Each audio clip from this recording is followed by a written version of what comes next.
Hey boys and girls, so continuing with our Disney story theme, we are going to be reading the book Dumbo. I love this movie too, probably because Dumbo is just so adorable. He is probably the cutest thing I've ever seen. So let's go ahead and start reading Dumbo. And it says, this is the story of a little elephant with a big heart and two very big ears who learned to soar. It was morning at the circus.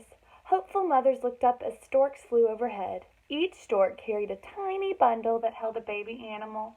Mrs. Jumbo sighed as she watched the happy mothers cuddling their babies. Oh dear, I did so hope there would be a bundle for me, she thought. A stork flew into Mrs. Jumbo's railway car and dropped a large bundle. Inside was a baby elephant. Jumbo Jr. is what Mrs. Jumbo named him. Look at him, cried the other elephants excitedly. Isn't he darling? And that is about the cutest thing I think I've ever seen in my life. Just then, Mrs. Jumbo's baby sneezed. Out flapped two enormous ears. The other elephants gasped. Then they began to giggle. Aren't they funny, said one elephant. Dumbo, said another. Mrs. Jumbo didn't care what the other elephants thought. She loved her baby, big ears and all. She lifted him up into her trunk and gently rocked him to sleep. That night, the curious train stopped and all the animals climbed out. The circus men put up a huge tent. The next morning, the circus parade made its way through town. The band played, the clowns and animals marched down the street as the people clapped and cheered. Crowds hurried to the circus tent that night. They were eager to see all the animals. Look at his ears, cried one noisy boy, pointing at Dumbo. They were the funniest things he had ever seen. The boys laughed and teased Dumbo. Then one pulled the little elephant's ears. It's not very nice, is it? Mrs. Jumbo trumpeted with anger. When she raised a hail-bay to throw at the naughty boys, they ran away in terror. Down, down, cried the ringmaster, cracking his whip. Dumbo's mother was taken and locked into a small cage, far away from Dumbo. Nearby, a mouse called Timothy was watching. He felt sorry for the little elephant. All we've got to do is build you an act, Timothy told Dumbo. Make you a star. Just then they heard the ringmaster talking in his tent. I've got an idea, he was saying. An enormous pyramid of pachyderms. Now comes the climax. And pachyderms is just a really fancy word to say elephants. So as soon as the ringmaster was asleep, Timothy crept into his tent and said, Who is your climax? The little elephant with the big ears, Dumbo. Dumbo, mumbled the ringmaster. Dumbo. The next morning, the ringmaster tried out his new idea. He had all the elephants balanced carefully on top of one another, and Dumbo was going to be the very top elephant, the star. But when Dumbo ran onto the top elephant, oh no! He was tripped over by his big ears and bumped into the pyramid. The elephants crashed to the ground, and the whole circus tent fell down around them. Bump, bump, bump. And I love Timothy looking like a little ghost over here.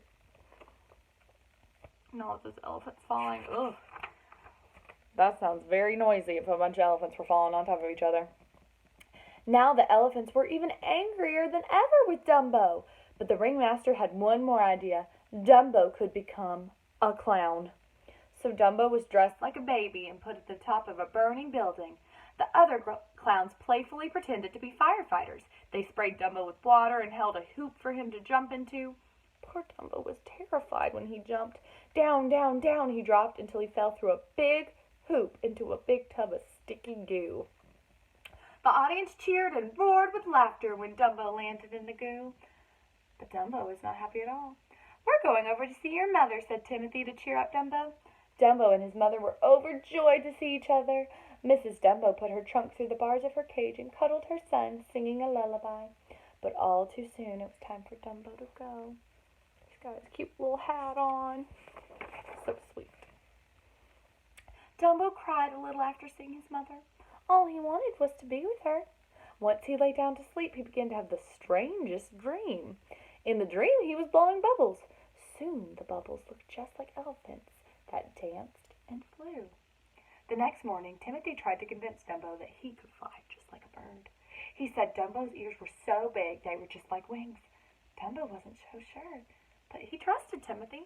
He would try to fly. In the next show, Dumbo was once again with the clowns. They wanted him to leap from the burning building, but this time Timothy had given a bird feather to Dumbo. Timothy said it was a magic feather that would help him fly. Holding it tight, Dumbo got ready to jump. It worked! Dumbo and Timothy soared through the air, but halfway to the bottom, Dumbo lost grip on his magic feather. Without it, he couldn't fly. He and Timothy were falling. With the wind whistling past as they sped towards the ground, Timothy quickly told Dumbo that the magic feather wasn't real. He didn't need it. All he had to do was believe in himself. Open those ears, Timothy cried. You can fly. You can. Dumbo took a deep breath and began to flap his ears as fast as he could. Suddenly, Dumbo was flying. He didn't need the feather after all. The ringmaster was amazed. He watched as Dumbo swooped over the tub of goo and soared past the cheering crowds.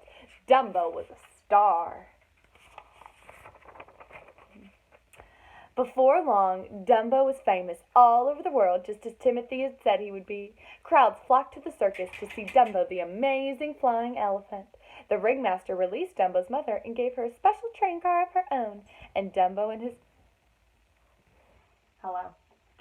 mother were very happy. The end. Well, Miss Sophie has made herself comfortable, so I guess I will have to read another Disney story since Sophie is in here, so make sure you click on the next video to see another Disney story. Bye, guys.